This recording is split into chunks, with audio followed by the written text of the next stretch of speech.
Kate Winkler Dawson. And I'm Paul Holes. This is Buried Bones. Hey, Kate, how are you? I'm great, Paul. How are you? It's kind of Halloween-y. It's looking very Halloween-y on your side there. Well, you see my buddy over here. Wait, yeah, right direction. Yep. My buddy back here. And I was just joking to one of my kids that they said, how did he die? And I said, waiting to see if that Victorian era chair is ever going to get comfortable. And this is the result. They are not comfortable. And I'm sitting in one right now, but they're so cool to look at. So, I push through. Beauty is pain, I guess. So my poor guy died back there. Yeah, we had an anatomically correct skeleton when I was first started out with the Sheriff's Crime Lab back in the day. Had been there forever. And of course, his name was Sherlock Bones, and every now and then we'll get dressed up around Halloween. So it's kind of neat. Oh, good. And we've talked about this probably 4 years in a row, but your kids did Halloween and now you guys don't do a lot, right? No, we'll throw up some decorations, like we've got some stuff out because we do get small kids in the neighborhood that will come. But obviously with the small kids, we don't do anything gory or over the top. It's more of the, just kind of a little spooky and keep things relatively tame for the little kids. Okay. So I did warn you, that I am planning to upgrade my cottage for the next couple of episodes because it is Halloween time. Did you do anything spooky in your man cave / manly library? I don't know how to describe your space right now. No, well, I've got a couple of Easter eggs. I have this book over here, Bones. Oh. And, kind of matching, your skeleton over there. And, this book, it's by Dr. Douglas Ubelacher, who's with the Smithsonian Institute. And he's quite a famous anthropologist. And in fact, I sent him a skull back in the day that I had recovered from a backyard. And, the skull came back. It looked like it had been used in some occult related activities with some paint and some sooting on it, like it had been over a fire. And the skull came back to a young girl per his assessment. Oh, now, we don't know, if this is, somebody that is more of a modern, skull, if this was a war souvenir, because we didn't get much kind of the racial information indicating that maybe, somebody from Vietnam War brought this back from overseas or Korea. Don't know that at this point. But that was surprising. I was like, and to this day, I don't know if this skull has been identified and if my former coroner's office has even attempted it. Was he able to date it? I mean, how many years is it? Do we know? No, there was, inside the skull was a fragment of a newspaper. It looked like a rat had probably made a nest inside the skull and it brought that newspaper in. And if I remember correctly, there was a 1982 date on this fragment of newspaper. So it predates that for sure. But, who knows? Yeah. And that's just one of those things. It's like this eternal mystery for me. It's like, well, did we identify her? And I will say with, the genetic genealogy being done on human remains, like what my employer Othram is doing day in and day out, we're finding that the anthropologists aren't necessarily right in terms of, identifying gender, identifying race based off of the physical features of the bones. And so the DNA has really proven to be much more robust to get, the real answer as to who this person was. And of course, we can use genealogy to identify who the person was. You need to give the coroner's office a call and find out where you are on that case. It's fascinating. I need to harass the coroner's office. Yes. Well, I mean, that's just amazing. And then, of course, you would follow that up with, now we're supposed to be talking about light things and we're talking about a case, but you would follow that up with, once we figure out where she lived, looking for missing person reports from that time period and all of that stuff, right? Then you'd have to do regular detective work. Right. And that's just, as we've talked about in the past, when you have an unidentified person, where do you start? And particularly with just a skull, you can't even say this is a homicide.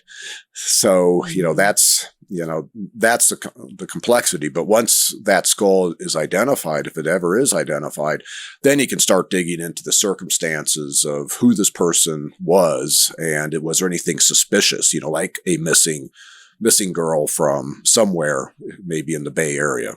Well, this is very Halloween-y talk, absolutely. And I'm glad that you're embracing your background. This is the power of YouTube when you I know so many people are listening, but then you can see our fun little things, the Bones book and all of that. Well, I even have it looks like a crystal skull. It's actually an empty vodka bottle that's in the shape of a skull. So I moved that into view. You're so festive, Paul Holes. I should have filled it. I was looking for food coloring to put like red, liquid in there so it would stand out a little bit more, but we just don't have any in the house. So yeah, well, maybe for the next one. We'll see. All right. Okay, this is not a particularly spooky story, but it'll be interesting because I don't quite know if we've ever told a story like this before. And it starts out with a bit of mystery.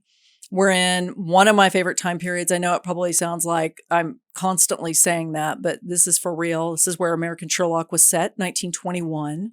And it's in Birmingham, Alabama. And there will be some historical context that I'll have to give you to understand this case. But let's go ahead and set the scene. Let me tell you about where we physically are, where we're going to be, exploring this murder. And then I'll kind of give you a little bit more about the place and the time period and everything. So this is a Catholic church. First time I think we've done a story that involves a murder scene being a Catholic church. I think I would remember that. I know you would remember that because you've grown up Catholic. Well, I actually looked into a case for a TV show of a priest that was killed at basically on church property. It was inside the church, but there was also like a hallway that led to some rooms, and his room where he stayed was there, and he was beat to death inside that. And that was actually up in near Madison, Wisconsin. Oh my gosh. And you ended up not doing that episode or not doing that story in any way? We ended up doing an episode, but this was I don't even know if it ever aired. There was this weird Warner Brothers Discovery merger, and I was with HLN, and the show was called Real Life Nightmares. And we filmed, I think, 6 episodes, 6 cases that I don't think ever aired because of this merger that happened. And so it was a lot of work, that for nothing really, but it was a fascinating case. And so as soon as you said inside a Catholic church, I was just like, oh, well, yeah, I've actually, dug into a case similar to that. The first thing I thought of when I started to think about this case being, involving the Catholic Church, and it's not a case that we have unfortunately become to associate with the Catholic Church. This is different. Is there going to be a lockdown of information within the church? Depending on who's involved and what will this do with to their reputation, presumably. So, I'm going to look out for that kind of stuff too as I tell you the story. So we are in Birmingham, Alabama, 1921. And it is Thursday, August 11th. Because this was important to me, I looked, and this is about 18 months into Prohibition, which I'm fairly sure most of our audience is aware of, the prohibiting of alcohol in most circumstances, except medicinal. And I think I did tell you this, that in my book, I found out that during Prohibition, Walgreens, which was making medicinal whiskey, for medicine to help people, because they were the only ones legally making alcohol in certain circumstances, they expanded their pharmacies from like 14 to 275 during Prohibition. So probably I would say Walgreens was the only place that actually loved Prohibition in much of the country. Yeah, probably a lot of black market whiskey was making its way out of the Walgreens distillery there. I think so. And, Oscar Heinrich, my forensic scientist guy from American Sherlock, that's where he started becoming interested in chemistry, as they taught him how to make medicinal whiskey and what its uses were. So he thought, well, this is really interesting. And I'm sure took a little sip here and there. He was in high school. Yeah. Okay, so we're at St. Paul's Catholic Church, Birmingham, Alabama, at 6:30, and this is a wedding. And we have a priest named Father James Edwin Coyle, and he's important, so that you would want to jot his name down like you are. Yeah. Yep. And he had performed a ceremony just minutes before, okay? And he had married two people with a massive age difference, an 18-year-old named Ruth Stevenson and her fiance, who was a 42-year-old man named Pedro Guzman. And I'll tell you a little bit more about them in a minute. He has performed this ceremony, and I'll give you the background on how that came about. But the opening scene of this is he is sitting on the swing of the rectory porch. So not right where the chapel cathedral would be, but, you know, the adjoining building. And he has a rectory housekeeper who is inside named Stella, and then Marcella is his sister, and they're both inside. He's on the porch by himself. He had just finished this ceremony for Ruth and Pedro and was sitting outside relaxing. And he did not think that this was not a planned wedding on his part. He had been visiting with a friend at St. Catherine's Church in Pratt City, which is about 7 miles away, that day. And he gets a call that sounds pretty desperate from one of his fellow priests, Father Brady, in Birmingham. And he said that, you know, there is a young couple, Ruth and Pedro, who showed up at the rectory and they want to get married immediately. And they didn't say why. And, you know, they say this is going to be a small ceremony. And so, you know, the priest comes back and says, okay, we're going to go ahead and do it. And so Father Coyle comes back, and it's a small ceremony, very uneventful. He's on this swing. And while he's on the swing, the people inside, who were Stella and the priest's sister, as I said, Marcella, heard 2 shots ring out. And then there's a pause, and there's a third. So they can hear them from inside the house. They rush to the porch just in time to see a tall man, 6-foot tall man dressed in black, move slowly and deliberately across the yard toward a hedge that is separating the rectory from the church's goods supply house. And they can see clearly that he's holding a gun. He's not pointing this gun at them. He's not threatening them in any way, but he is separating himself from the rectory. It's a 38 or a 45 automatic revolver. They both come out and they look down and they see Father Coyle, the priest, is splayed out on the front porch to the left of the door. And then I have a description of the scene, you know, where his body is. Is that where you would want to go, or do you have any questions so far? Tell me what is observed about Father Coyle. Is he just shot while he's on the swing, or is there more things going on, more interaction between this tall man and the father? You know, like any investigation, you'll have the crime scene, and then you'll have the results of the autopsy and more information in a little bit. So this is the crime scene if you're a deputy who's just showing up here. So he's on the front porch to the left of the door. His head is against the wall underneath one of the windows. His feet are stretched beneath the swing toward the street. And again, the last time somebody saw him, who was not the killer, he was sitting on the swing. There's a bullet wound in his temple that is still bleeding, and there are blood pools around his body. The body extends halfway between the steps and the end of the porch swing, and the blood is also spattered against the wall. Everything else is in place. So his hat is on the swing. The papers are still neatly arranged on the swing. And the porch's 2 rocking chairs and a bench are not disturbed at all. So this is what they walk into. And then there's an ambulance that shows up in less than a minute.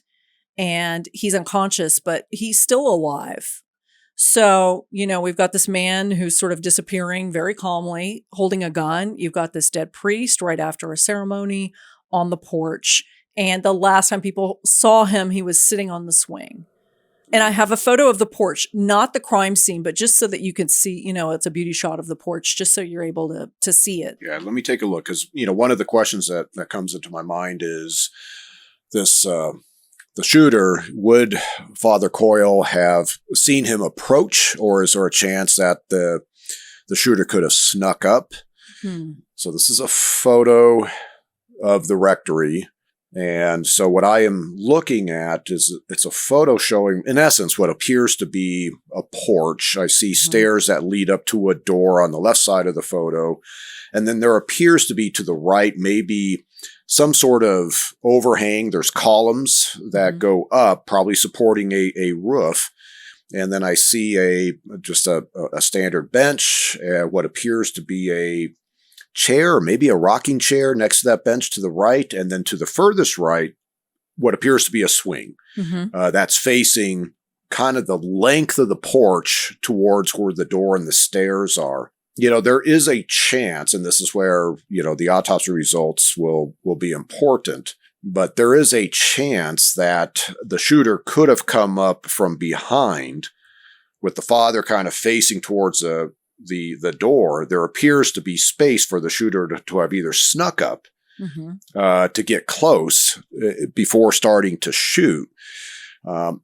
Based off of the position of Father Coyle's body, where he's off the swing, you don't have the disturbed items, like there was a struggle. It almost appears like maybe the shooter walked up onto the porch or walked up right next to the porch, and the father stood up off of the swing, and then he gets shot. Likely with the two shots, my guess is his autopsy is going to show that he has two shots that may have hits more center mass in the torso, chest area. And then you have the pause. Father Coyle goes down, and then you have the execution with the gunshot wound to the temple. Now, that's just right now, you know, just say educated speculation. So from here, can you give me the autopsy results? Sure. And I can also give you, the deputy sheriff goes, and we have a pretty good detail about where bullets are found, like what walls, the measurements. Oh, okay. All of that. So which one is more helpful? Do you want to stay at the scene, or do you want to go to the autopsy? Let's do autopsy first, and then I'll revisit the scene with those trajectories. Okay, well, this is going to be anticlimactic, but he was alive, and then, you know, we get him to the hospital, and I wanted to mention this to you because I thought this was really interesting. So when the ambulance driver gets him to the hospital, he's still unconscious, but he's alive, and there's, you know, a small crowd that has gathered around and had loaded him onto the ambulance, and it goes to St. Vincent Hospital, which is less than 10 minutes away. In the meantime, our deputy sheriff, who's going to give you all this great information, is examining the crime scene, and I'm assuming looking for this mysterious man in black who had done this, we think. So the medics, there's a doctor named Dr. James Mason, and the medics at the hospital first give him a stimulant to try to kind of wake him up. So then I was thinking 1921, what would the stimulant be now?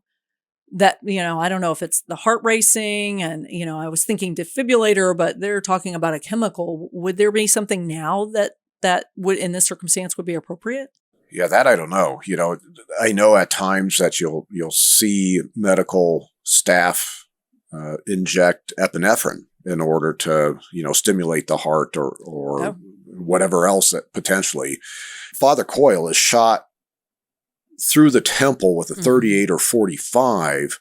You know, yeah, he may still be, you know, his heart is beating and his lungs are, you know, he's breathing. But, you know, in essence, his brain has been, in all likelihood, destroyed to a great extent, you know, so the term alive when he made it to the hospital is probably a loose term based off of, you know, I've seen what happens, you know, inside the skull when you have a close range shot from a 38 or a 45. Well, the stimulants that I was looking at, I was trying to figure out what they meant. And I thought you'd think this was interesting. So they would use cocaine, would be one of them. And then I thought, oh, okay, if it's cocaine, then also maybe amphetamines. The amphetamines didn't come into hospitals really until the late 1920s. And this is 1921. So they're using, you know, cocaine. They also used strychnine in small amounts to try to get the heart going again. It didn't work, and he dies. So these are the observations first of the doctor, who is Dr. Mason. He says there are no powder burns and there is no gunshot residue on Father Coyle's body. And an X-ray of these wounds reveals that a bullet had pierced just in front of his left ear, which is right at the jawbone, and it tore through his brain and had blown a hole through the base of his skull. So there is, they had thought, I guess Dr. Mason thought that maybe this would be emergency surgery. And then he backed away from that when he saw that. He said, this guy is not going to recover. And he was given his last rites and then he dies. And then I have more information just on another examination, a little bit more about the bullets. Let me see.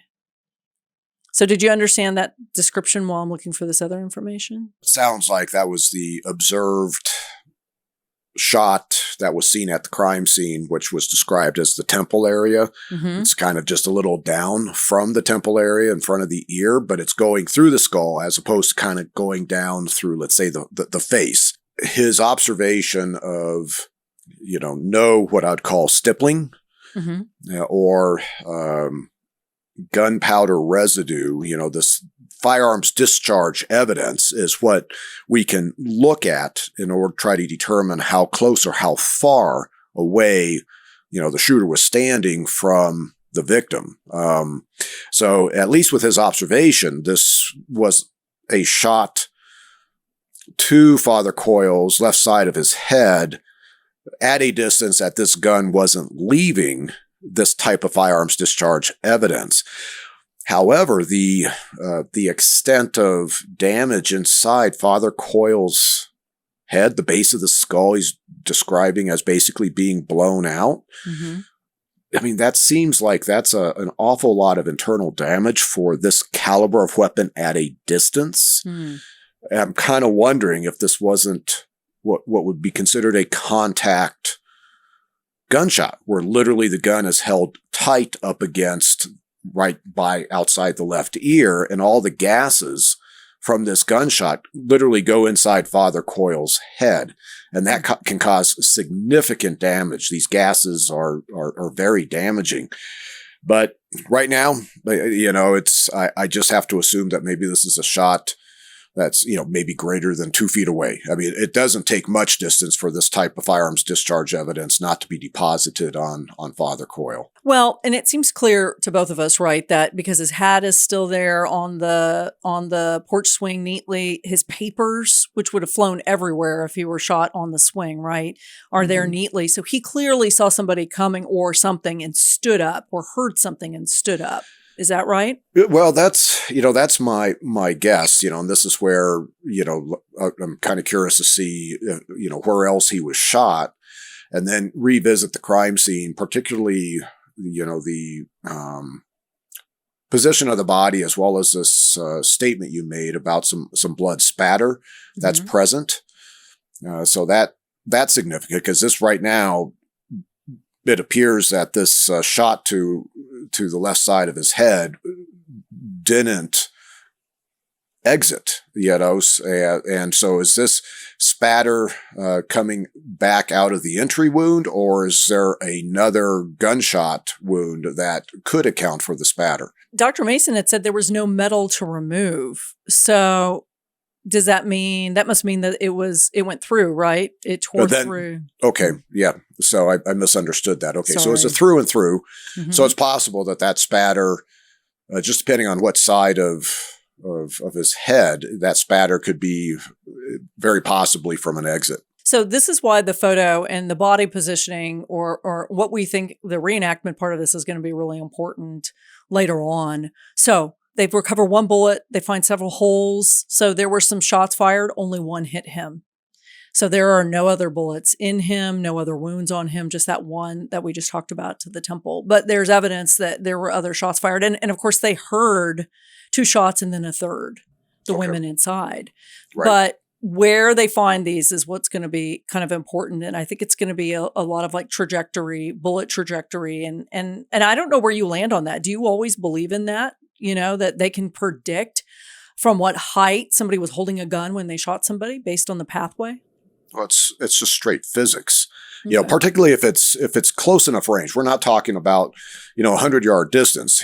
Typically we're talking about a matter of feet, to a little bit, 10, 20 feet, whatever, Mm-hmm. and the bullets, as long as they're not impacting, intervening objects or passing through other objects, they're going to fly true, for that stretch.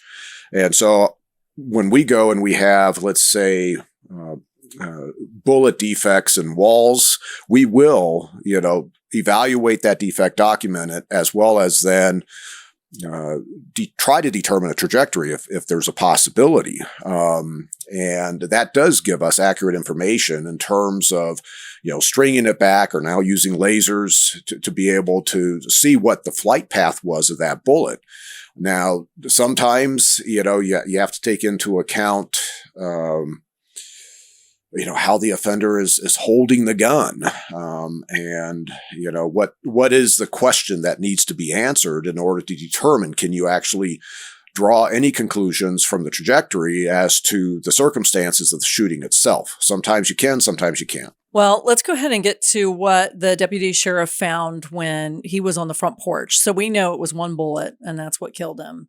And we know that the women inside, Stella and Marcella, so they heard 2 shots ring out, and then there's a pause, and then there's a 3rd shot. So This is what the deputy finds. So his name is Fred McDuff.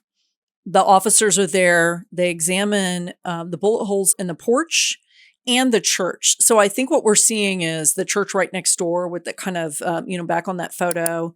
It looks like, oh yeah, you can see, is that the drawing of a priest against the wall? Do you see that's kind of an odd, almost like behind the porch? Yeah, it looks almost like an apparition. Yeah, it looks odd. But I think that's the church. And then the rectory is separate because that's his residence. Yeah. So what they say they found, there's one bullet hole that is about 20.5 inches from the floor to about 3 or 3.5 feet in front of the swing. Okay. I don't know if that goes into the wall. I think maybe we'll get information about that. The second hole is about 52 inches from the floor to about 2 feet behind the swing. Yeah, so these must be in walls. Both bullets pierced through the clapboards, entering higher than they exited. So is that somebody shooting downwards? Is that what that means? Well, it indicates that the bullets at that point had a somewhat downwards trajectory. Now, they're not indicating how steep of a downwards trajectory there is. Describe the location of that second shot. So he says the second hole is about 52 inches from the floor and about 2 feet behind the swing. And both bullets pierced through the clapboards, entering higher than they exited. So if I'm understanding the directionality, they're finding these bullet defects into, I would say, the kind of the wall that is behind the swing. I think so. The trajectories are coming from the shooter standing, let's say, on the lawn, and then shooting at Father Coyle towards the swing. And then the wall behind that is where the bullets are striking. Does that make sense? I think that does make sense. Yeah, so now you have one shot that's in front of the swing, you have one shot that's behind the swing. First shot is 20 inches above the floor, the other shot is, almost 4.5 feet above the floor, but still having somewhat of a downwards trajectory. Both shots have downwards trajectory. Mm-hmm. So we have this tall man potentially standing on the lawn, shooting towards Father Coyle, missing him, and those bullets are going into this wall, which is sort of like the front of the rectory itself, is what I'm thinking this is indicating. And then you have this other shot that is catching Father Coyle in front of the left ear, and that's obviously the fatal shot. Now, I have a newspaper article which is terrible quality, and I did not think it was going to be helpful, but now all of a sudden I think it's going to be helpful. Okay. One of the officers finds a 38, so here's an answer to our weapon, a 38 steel jacket bullet from the left side of the porch. And then another officer finds a bullet from a bookshelf, removes a bullet from a bookshelf inside the rectory. Okay. So I don't know if that's more confusing or if that's helpful, but I'm going to send you this photo of this article because I think the photo from the article, at least it points to where one of the bullets is, which is the rectory. Well, it's interesting that these are jacketed bullets. So jacketed. What does that mean? Yeah. Bullets often have a lead core, and then they can have a thin metal covering. That's often, in this case, it's made out of steel, and the modern handguns, when you're loading your weapon to be used, let's say for law enforcement, typically you have these bullets that are what we call hollow points. So they're only partially jacketed on the side, but the tip is left unjacketed, and that's exposed soft lead core. When it strikes an object or a person, it naturally mushrooms out and has a larger surface area. And so it, in essence, puts more energy into, let's say, the wound, but it also slows down rapidly inside a person's body. So you don't over-penetrate. When you have something that is completely jacketed, that's more of like for target practice. And because it has this hard steel all around it, it's going to have a greater tendency to penetrate deeper into an object or pass through a person. So now what you have is a bullet found in the bookshelf. So that jacketed bullet penetrated all the way through the exterior wall and then ended up embedding into this bookshelf. And that almost sounds consistent with this bullet defect that was 52 inches high above the floor. But maybe it could be the one that's 20 inches. So it just depends. But you might be able to line, where that bullet is found with one of the two holes in the wall of the rectory. Then you have this other bullet that's just laying on the porch. It sounds like left side of porch near the front door. And so that sounds like a bullet that, it could be from one of the two holes in the wall if it bounced off of a stud or something. Or that may be the bullet that passed through Father Coyle's head. And now after it's gone through his head and is exited, it's lost energy. So it doesn't go into the wall or pass through the wall. It bounces off and then ends up bouncing over by the front door. That's what I'm guessing. And of course, we could look at these bullets and determine which bullet actually has potentially blood and brain matter on it and determine, this is the bullet that's the fatal bullet. Does the fact that this killer used a steel jacket bullet, does that indicate anything about intent? Because you said, I heard target practice, but then I also heard penetrates deep. So is this an ideal thing to go and murder someone intentionally? Could he have purposely selected a full jacket bullet? Yes. In my experience, the shooters rarely are paying attention to that aspect of the ammo. Now, most of my cases are dealing with, gangs, and so whatever ammo they get, that's what they use. So I don't know. I really can't draw any conclusions as to what the use of a steel jacketed full metal jacket bullet would mean to the killer or what his intent was. So I'm looking at this photo that you just sent me, and I'm assuming on the left is Father Coyle, just sort of like a almost, a portrait of him, if you will. And then to the right is the right side of the porch, which shows the swing. And yes, it's been, photocopied way too many times, but there is a white circle with a white arrow pointing at what appears to possibly be a bullet hole that is at a height that is above the back of the swing and towards what I would say behind the swing. So that would be the second bullet hole, not indicating what the sequence is, but just the second bullet hole that you described. And then there must be another bullet hole in front of the swing that is, maybe 1/3 the height of the second bullet hole. I mean, this is just indicating to me, yes, your shooter is standing on the lawn shooting at Father Coyle. And it, again, it's trying to figure out his body positioning. But it doesn't appear that the shooter and Father Coyle ever came into physical contact with each other. Basically, Father Coyle is ambushed and shot. And you think this is that the lack of gunshot residue and powder burns is one of those big indicators, right? Yeah. And I'm kind of surprised, but in all likelihood, you have a shooter that's going boom, boom. Father Coyle is possibly moving, and then the shooter basically takes better aim and catches Father Coyle in the head.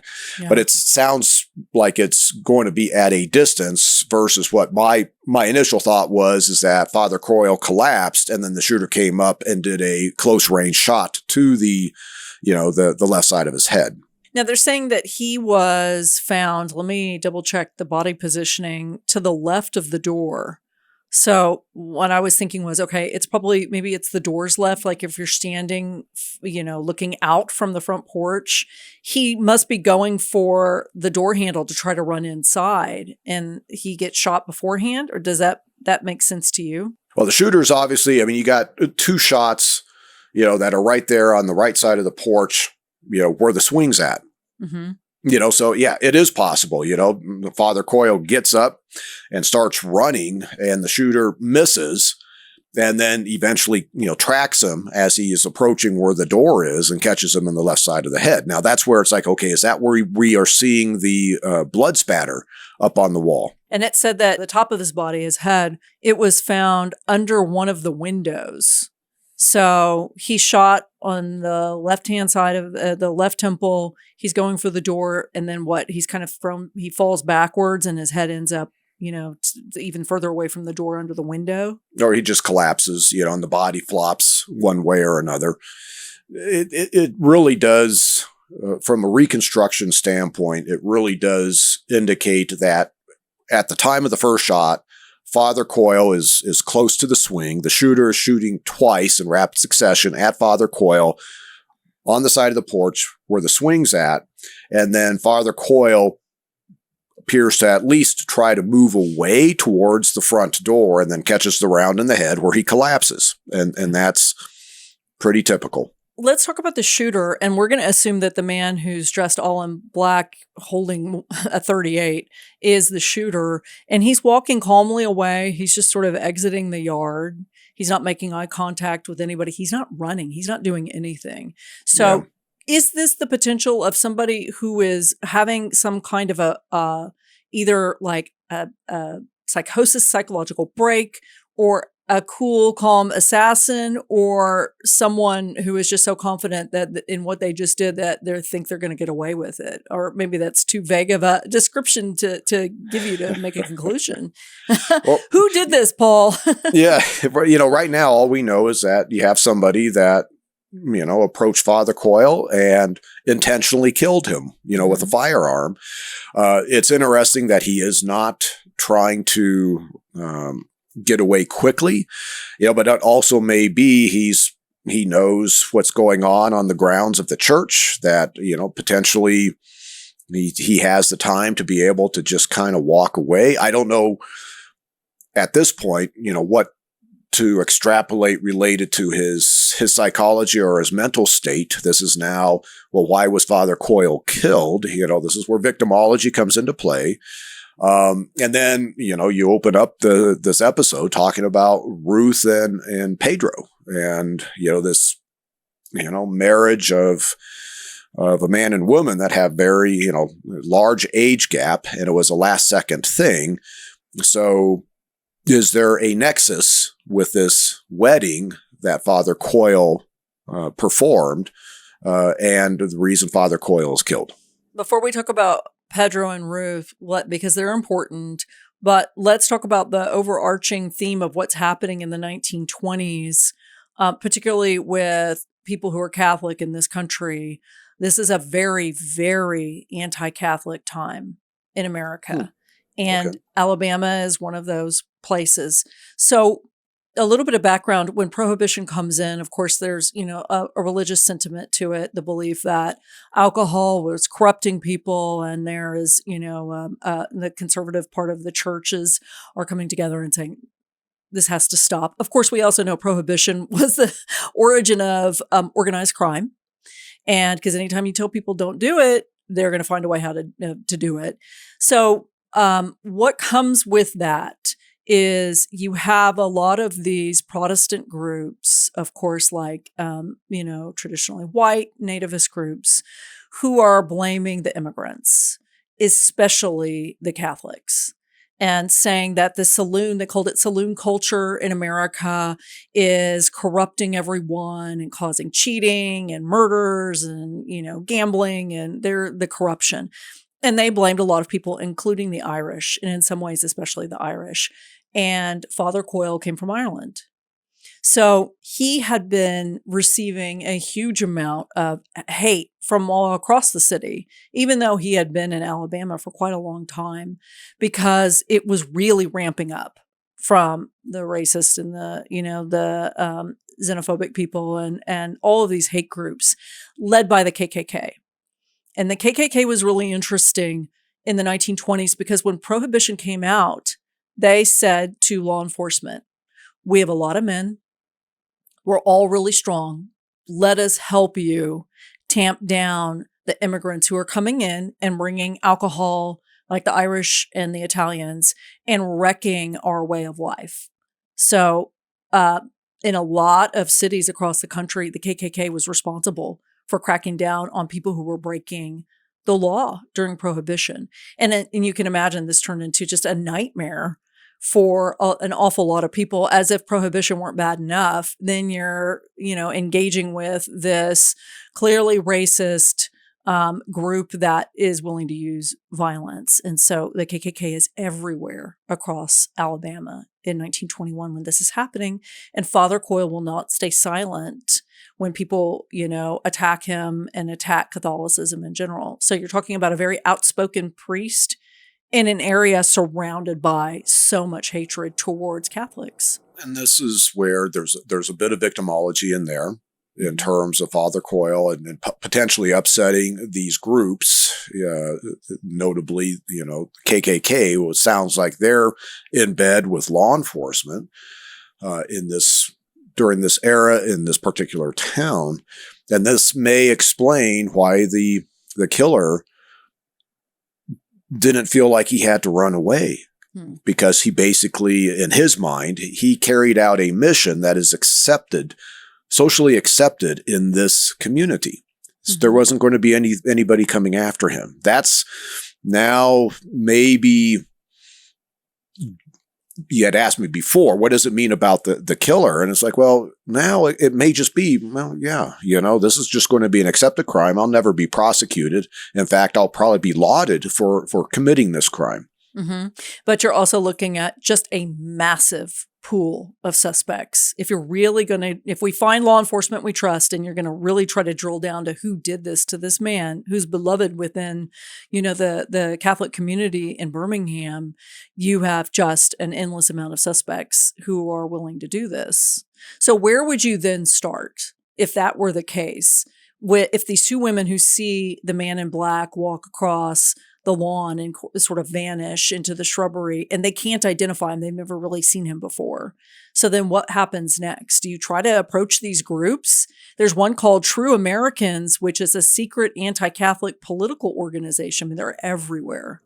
Well, I think there's a variety of steps investigatively that could be taken. Part of it is just a straight canvas. Try to find more witnesses. Mm-hmm.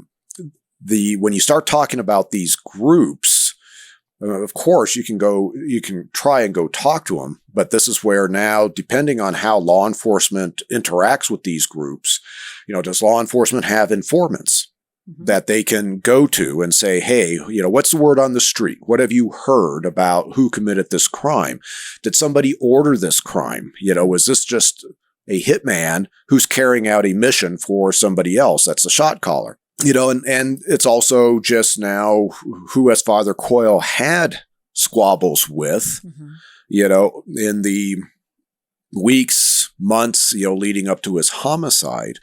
And then, of course, the wedding. You said that Ruth and Pedro, they're important to the story. And right now, I don't know how they're important just yet. And with Ruth, Pedro has a Hispanic surname. Is Ruth also Hispanic?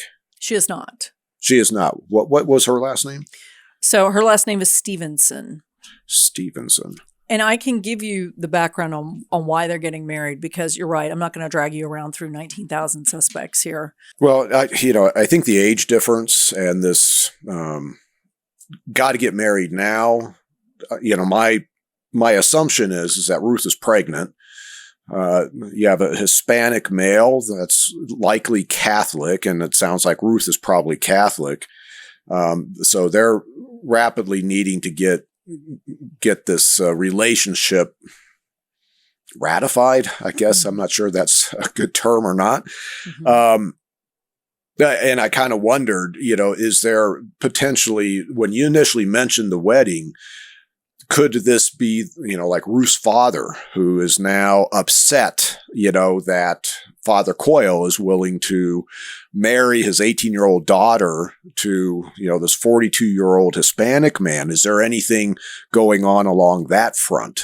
So is it more in that real, like a family type of vengeance, if you will, versus what we were just talking about, this idea that Father Coyle is upsetting the community, and this community, struck out against him. So it would be kind of in common culture, in a way, kind of an honor killing, if this were somebody doing it on behalf of a family that did not approve of their daughter marrying somebody who is Catholic. Yeah, something along those lines. Well, let me tell you about Pedro. Pedro was born in Puerto Rico, and he grew up very Catholic. And Ruth did not grow up Catholic, but she converted to Catholicism about 4 months ago. She is not pregnant, as far as I know. But when she was 12, she had been intrigued by the priests, who were at St. Paul's Church. She lives nearby. And she had even stuck in and seen some of the ceremony. And as soon as she turned 18, she started to take steps towards conversion, and she had met Pedro and they fell in love. I don't have commentary on the age difference. We don't know very much about them, if they continued to stay married, if they had children. But the most important part is that Ruth is the daughter of a Methodist minister. Oh, interesting. Okay. He is not happy about their relationship at all. And so when Father Coyle gets word that there's a couple on the steps of his rectory saying, we need to get married pronto, and they had one person with them who was not even a family member as like a witness, this is the reason why, is because the dad is not approving of this. Well, is Ruth's dad very tall? He is tall, and he does like to wear black. And he shows up on the steps of the courthouse and turns himself in and says, I shot Father Coyle. And thus begins a big unfolding of, is this man going to get a fair trial, or is Father Coyle going to get fair justice in a town that abhors Catholics? Well, in some ways, this is, you see where parents kill because of what somebody has done to their children, right? Mm-hmm. And here there's a, in addition to this father, because of what's happening with Ruth, he has some incentive on that front, but also there's this religious divide that's also, kind of stoking the fire, the angst for this Methodist pastor, mm-hmm. To go, nope, I got to take care of this Catholic priest. He's done.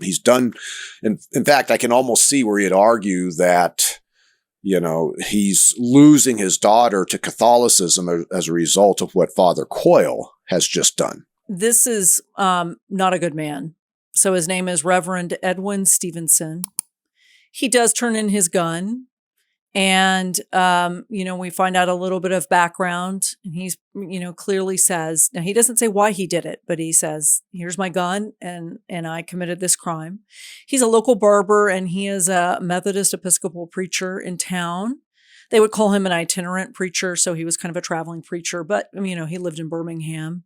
He is called the marrying parson, which means he does an awful lot of courthouse marriages for young runaway couples. So far, so good, except he's also a member of the KKK.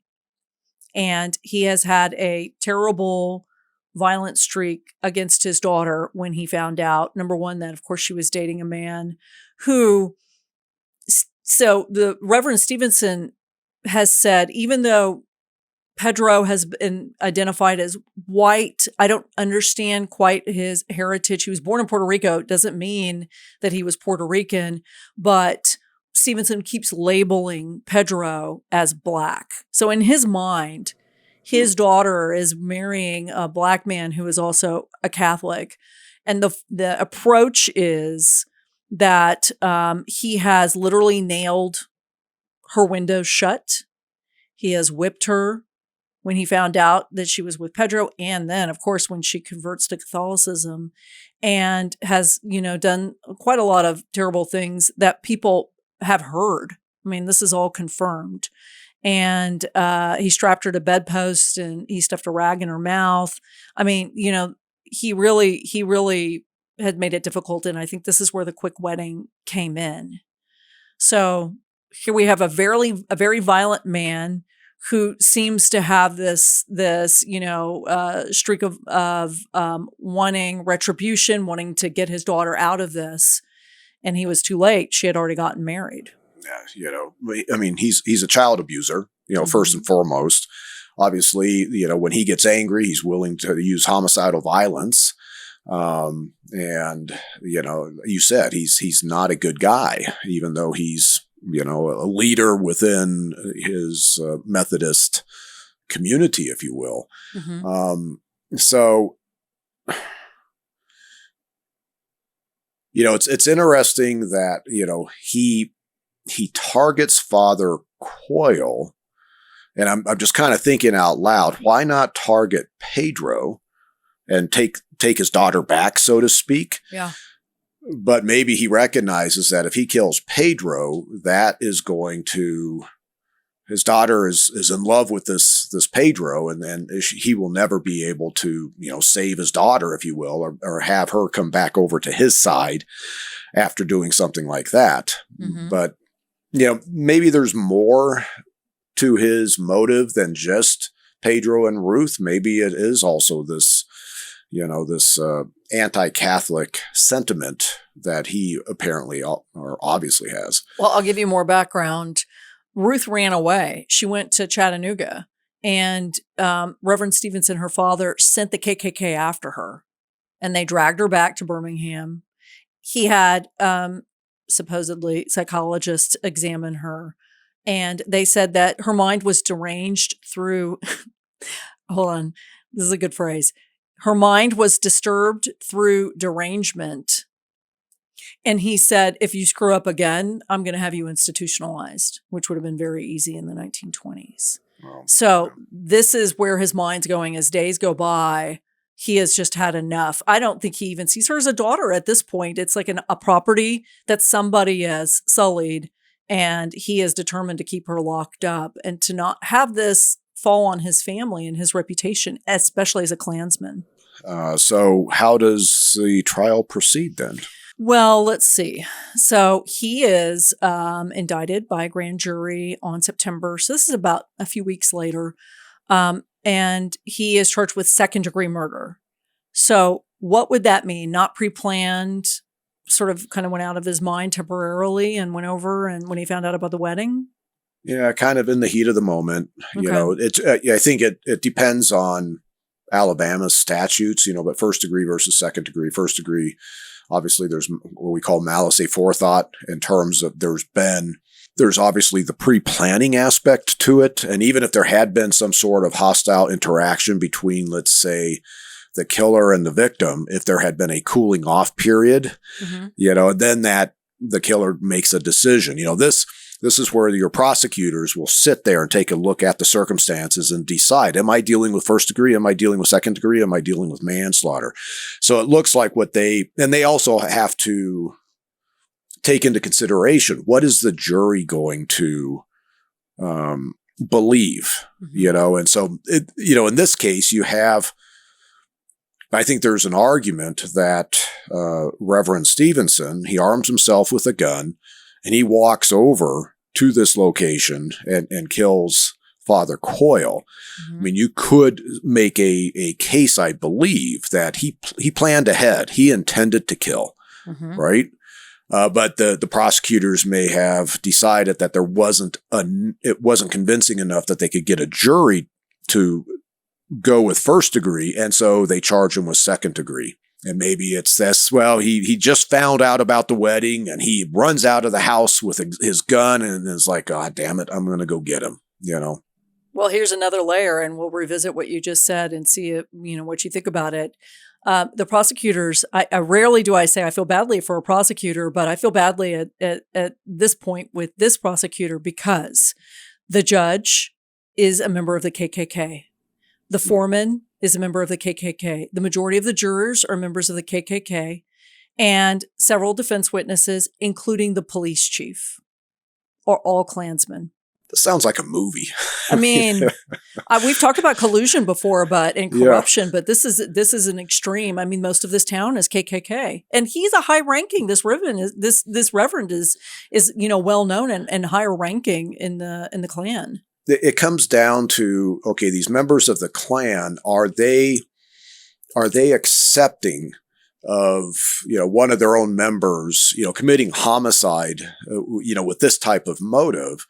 Or is this something that they themselves even find deplorable and would be willing to convict? I don't have a clue because, of course, the KKK just did horrible things to so many people that I'm just assuming all these, the judge and the police chief and everybody else, they're all, have the same mindset and go, we killed a Catholic. The defense is led by a guy named Hugo Black, which, I don't expect you to know that name. He was a Supreme Court judge. He would eventually become a Supreme Court judge. Okay. And he was not part of the KKK until 1923. So he became a Klansman. What's interesting about Black, though, is later on, when he was on the court, he would vote against segregation with Brown versus Education. So he has to say a spotty history with the Klan. He voted with a lot of the liberal justices in a lot of cases. So he has an interesting trajectory we don't have to get into. But anyway, he's the head of the defense here. And of course, the whole defense is Klansmen, and it's funded by the Klan. I mean, I have never seen this before. It's amazing. Here you have a community and you have a government structure that is infiltrated by a private group that has very strong philosophies. And so from my perspective, obviously the government is just going to be extremely influenced by the KKK.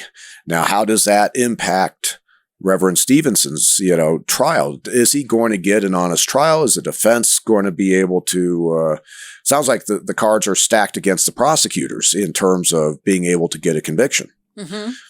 So, let's continue through it. Stevenson enters 2 pleas. I didn't know you could do that. One is not guilty and the other one is not guilty by reason of insanity.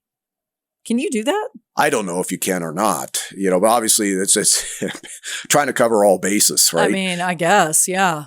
And what, the first podcast, Tenfold More Wicked, the prosecutor in Ruloff's case where his wife went missing and his child, and we know he killed them, but they went missing and they couldn't find the bodies.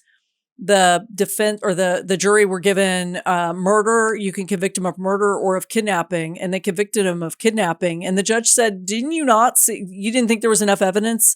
And they said, "Oh yeah, we think he was, guilty of murder, but we had to go with kidnapping. We had to get him for something, even though there was even less evidence of kidnapping."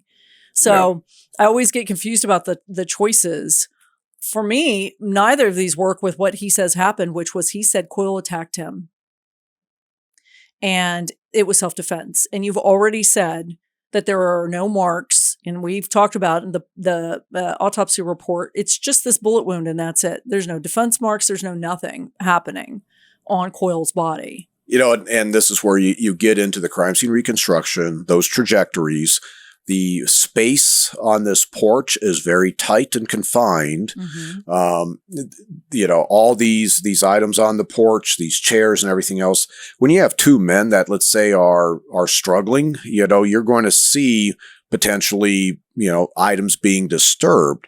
But I don't see how these trajectories line up with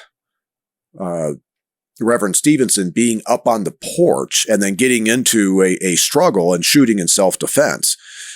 Basically, those trajectories are suggestive that he's right there, walks up on the lawn and starts shooting at Father Coyle. And I guess, one of the things, bits of information I don't have is how steep the downwards angle of these shots are.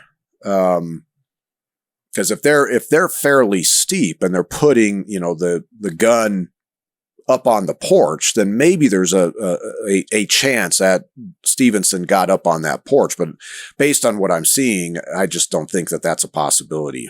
I think he basically walked up and executed Father Coyle. We have a lot of people in on this, including the sheriff's deputy who had examined the crime scene initially.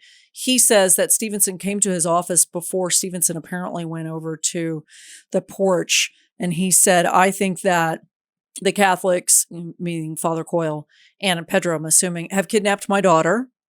And I want a search warrant from you to look at the rectory and see if she's there. And McDuff says he didn't do it. It was not granted. Then he says that McDuff, and there weren't other people who were corroborating this, but McDuff says, oh yeah, initially I saw there was a chair that had been flung. And then I looked at the crime scene, and then I looked at Stevenson, and actually several deputies said that Stevenson had an abrasion about the size of a man's thumb on his head. He said that he also complained of back and foot injuries because he had been attacked by Coyle. But these are all things that none of these guys reported until after Stevenson had been confined to a jail cell. So before, there weren't any marks, and afterwards there are these marks. And the sheriff's deputy is like, listen, I'm sure they have been there the whole time and that this is a result of a fight. So it's like the prosecutor's not going to catch a break in any of this. Yeah. Everybody's against them. Yeah, no, Stevenson is just now trying to, set up his defense, and needing to, he's bouncing himself off the wall inside the jail cell in order to get some abrasions to make it look like he had been in a fight. Yeah, I'm not buying it. One witness says that he saw flashes on the rectory porch from he was at a nearby grocery store and he could see the flashes. Each flash was progressively higher than the last, which suggests that the gunman had opened fire from kneeling and later standing positions. Does that make sense to you? Well, it makes sense to me because, the porch is elevated. Mm-hmm. And this is where now, did Reverend Stevenson just walk up in plain view and shoot Father Coyle? Mm-hmm. Or the porch would allow Reverend Stevenson to sneak up, possibly on hands and knees below the eyesight of Father Coyle, and then start shooting from a kneeling position and then stands. And then Coyle, of course, is now trying to get away and then catches the round in the head. Mm-hmm. So yeah, I think that's a distinct possibility. Okay. Well, let me tell you a little bit more about motive. Now they're shifting over and saying, okay, yes, this was self-defense, but also Stevenson went crazy. He, it's temporary insanity. He found out that Ruth had married this guy, Pedro, and that the union was breaking a law. So we know that there were laws in place that people of, that a white person and a black person could not be married. The Supreme Court took care of that in 1967. And even though Pedro is legally classified as white, right? I have my quotation marks around there. Stevenson said, no, this is a black man. So this is what they did in court. It's a very dramatic move. The defense turns off all the lights and pulls the blinds and shines a floodlight at poor Pedro's face. And so they're looking to see, they produce these photos from Pedro where he had like curls that were rubbed from his hair, meaning this was somebody who was a black man. There's no getting around it. So they're having the jury kind of examine this guy, just his facial features, to confirm what they already know, which this is a black man, even though Pedro's not black. And so this is where the defense is trying to indicate that the act of Ruth in essence, being stolen away from him by Pedro, a Catholic, and a black Catholic at that, was so enraging that Reverend Stevenson lost his senses and went and shot Father Coyle. Well, let me tell you about the prosecutor, because now he's ticking me off. He does not do a good job. And I don't know if it's because he's a Klan member or if he was so intimidated that he ended up doing stupid things. He tries to poke hole in the defense, but doesn't do a great job. He doesn't call hardly any witnesses, including Ruth. He does not put Ruth on the stand. And then he tries to introduce a guy named Douglas White, who was a miner, like as in coal mines, who had seen the murder unfold and probably could have said everything.